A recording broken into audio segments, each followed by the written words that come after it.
Hermanos y hermanas, estamos ahora en el cuarto domingo de la Cuaresma, en el ciclo B.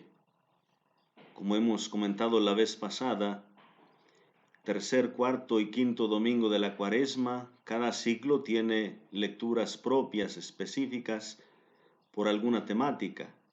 El ciclo B que estamos meditando en este año tiene lecturas especialmente referidas a la glorificación de Jesús, el significado teológico del sufrimiento de la cruz de Jesús, entendido sobre todo por el Evangelio de San Juan como una glorificación de Jesús y como una manera en que Jesús glorifica al Padre.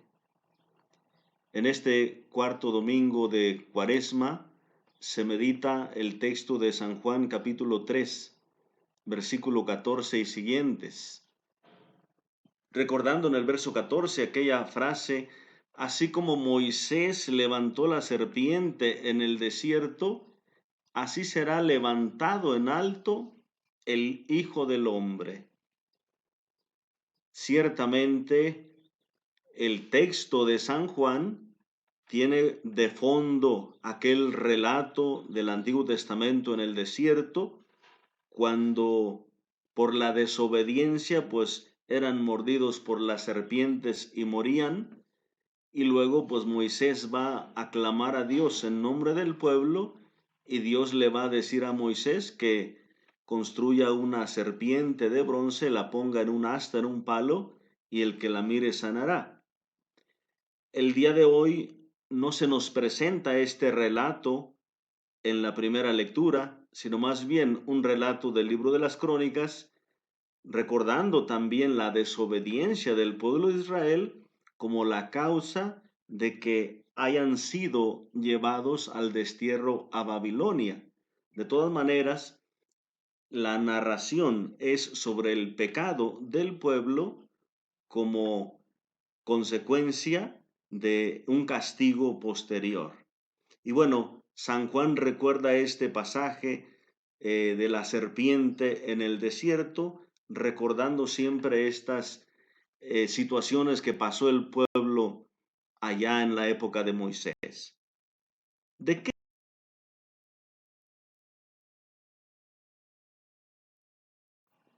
la serpiente? En primer lugar, es signo de desobediencia. Ciertamente no nos estamos refiriendo aquí al pasaje del capítulo 3 de San Juan, donde se presenta al demonio en figura de serpiente.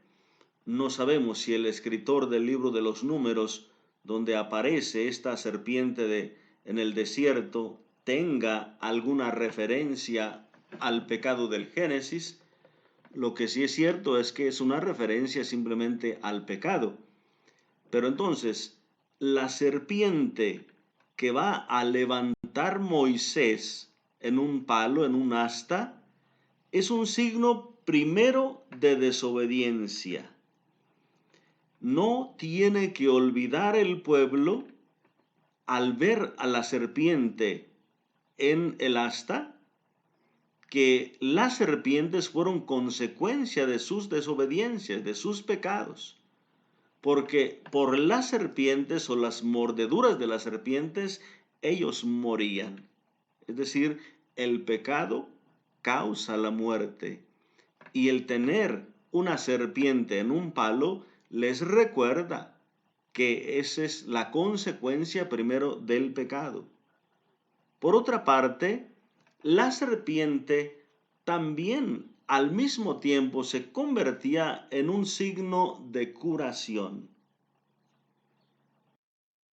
No, tampoco hay que traer aquí a la memoria el significado que tiene normalmente la serpiente con la sanación en cuestión de medicina y todo eso, no simplemente el relato del texto.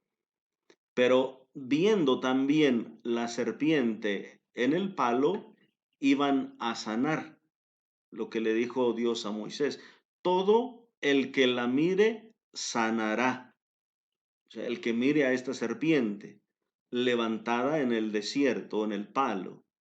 Entonces, se van juntando estos dos significados en esa asta con una serpiente.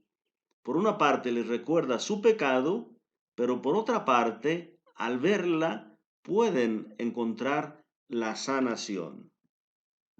La reflexión de los padres de la iglesia es siempre que, pues, la gracia o poder que podría haber tenido esta imagen para conceder la salud era siempre en referencia a la persona. El signo que presenta San Juan hoy en este relato de Jesús hablando con Nicodemo es propiamente a Cristo en la cruz.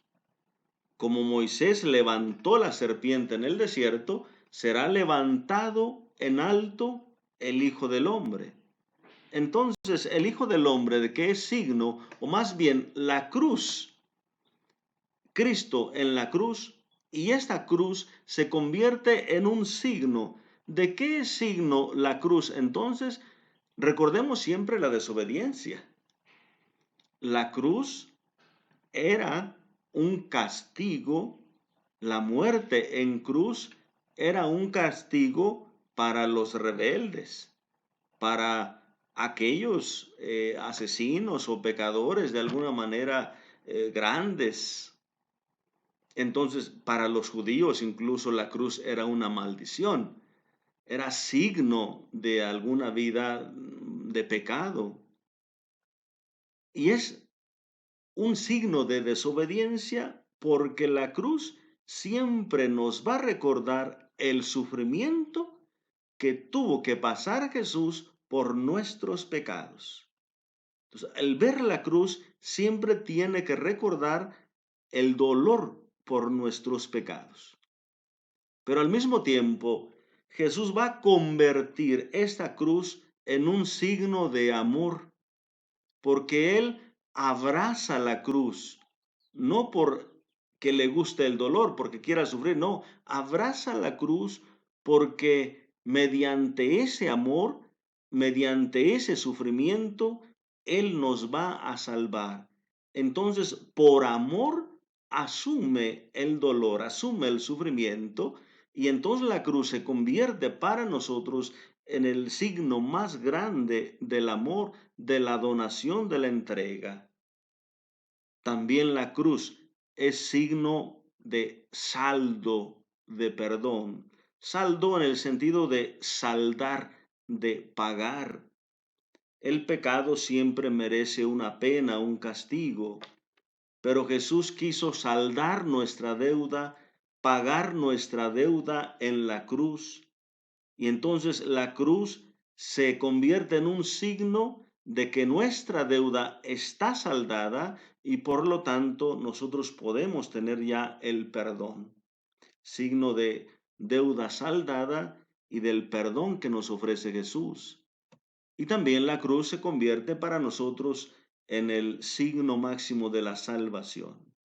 Entonces, recordando simplemente la cuestión de la desobediencia, del pecado, y recordando de que ese pecado necesita ser saldado, ser pagado, para nosotros el significado más importante de la cruz es el amor y la salvación que se han manifestado ahí a nosotros.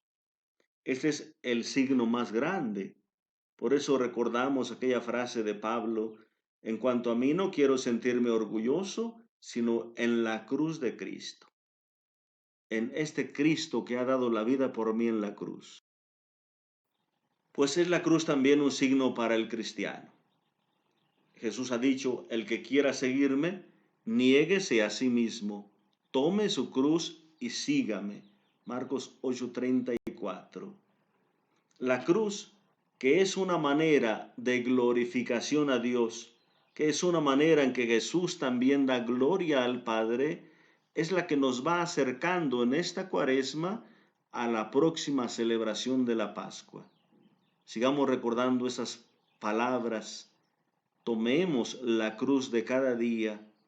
Recordemos que la cruz también tiene que ver con nuestro pecado, que fueron nuestros pecados la causa del sufrimiento de Cristo, pero también sepamos agradecer el grande e infinito amor de Cristo por nosotros. Queridos hermanos, Dios les bendiga abundantemente en el nombre del Padre y del Hijo y del Espíritu Santo. Feliz cuarto domingo y semana de Cuaresma.